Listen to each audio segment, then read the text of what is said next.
আপনি কি কোমর ব্যথায় ভুগছেন এবং আপনার এই কোমর ব্যথার ফলে কি আপনার দাঁড়িয়ে থাকা, বসে থাকা এবং ঘুমানোও কষ্টকর হয়ে যাচ্ছে?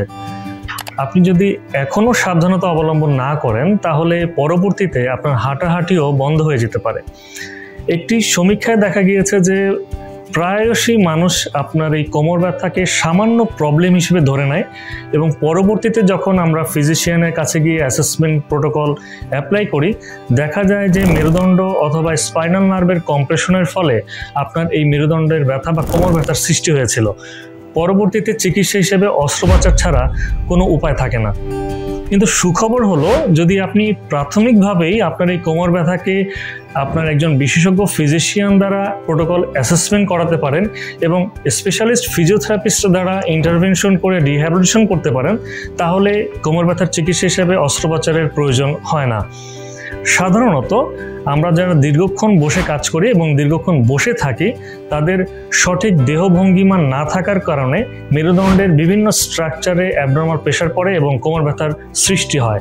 এছাড়াও ভারী কোনো বস্তু যখন আমরা তুলতে যাই, সঠিক ভারী বস্তু উত্তোলনের যে পদ্ধতি রয়েছে সেটা মেনটেন করতে পারি না বিধায় আমাদের কোমর ব্যথার সৃষ্টি হয়। এর বাইরেও আমাদের দীর্ঘদিনের যাদের ছোট ছোট ইনজুরি হয়ে থাকে কোমর ব্যথায়, কিন্তু আমরা অবহেলাজনিত কারণে আমরা সেদিকে সঠিক মনোযোগ দেই না, পরবর্তীতে দেখা যায় সেই ছোট ছোট ইনজুরি বা পুরাতন কোনো ধরনের আঘাতও আমার পরবর্তীতে দীর্ঘ কোমর ব্যথার সৃষ্টি করে এবং পরবর্তীতে অস্ত্রোপচার নামক চিকিৎসার প্রয়োজন হয়। সুতরাং এই জাতীয় প্রেক্ষাপটগুলো যদি আমরা নিয়মিতভাবে একজন ফিজিওথেরাপিস্টের কাছে গিয়ে পোস্টারের কারেকশন অ্যানালাইসিস বা প্রপার অ্যাসেসমেন্ট করাতে পারি, তাহলেই কিন্তু আমরা আমাদের শরীরের যে কাঠামো বা কোমরের যে যত্ন সেটা নিয়ে আমরা যথাযথভাবে আমাদের জীবনযাপন পরিচালনা করতে পারতাম। আমাদের দেশের বেশিরভাগ মানুষই তাদের পোস্টারাল অ্যাওয়ারনেস না থাকার কারণে তাদের কোমর ব্যথাগুলোর সৃষ্টি হয় এবং পরিত্রাণের উপায় হিসেবে যদি আমরা প্রতিদিন অন্ততপক্ষে শুধুমাত্র 5 থেকে 10 মিনিট সময় ব্যয় করি, তাহলেই কিন্তু আমাদের কোমরের যত্ন নেওয়া সম্ভব এবং আমাদের দীর্ঘমেয়াদী যে জটিলতাগুলো সৃষ্টি হয় সেগুলো থেকে পরিত্রাণ পাওয়া সম্ভব। আপনি যদি দীর্ঘক্ষণ যাবৎ বসে থাকার কাজ করেন, তাহলে একটি নিয়মিত বিরতিতে আপনার বেশ কিছু স্পেশাল স্ট্রেচিং প্রোটোকল রয়েছে, সেই স্ট্রেচিং প্রোটোকলগুলো যদি অ্যাপ্লাই করেন অথবা যদি সুযোগ থাকে তাহলে কয়েক সেকেন্ডের জন্য হলেও পোস্টার চেঞ্জ করেন। যদি বসে থাকেন তাহলে কয়েক সেকেন্ডের জন্য একটু দাঁড়াবেন।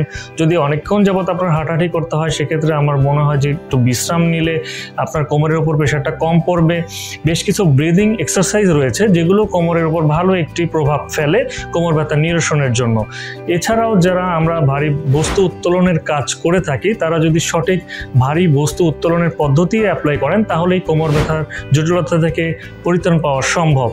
এবং আপনার যে কোনো কারণেই যদি সাডেন কোনো কোমরে আঘাত পেয়ে থাকেন, তাহলে ইনিশিয়ালি একজন বিশেষজ্ঞের কাছে গিয়ে আপনার কোমর ব্যথার অ্যাসেসমেন্টটি করি, কোমর ব্যথার চিকিৎসা নিয়ে এবং কোমর ব্যথা পরিত্রাণের জন্য প্রোটোকলগুলো অ্যাপ্লাই করবেন। শরীর আপনার, চিকিৎসাও আপনার।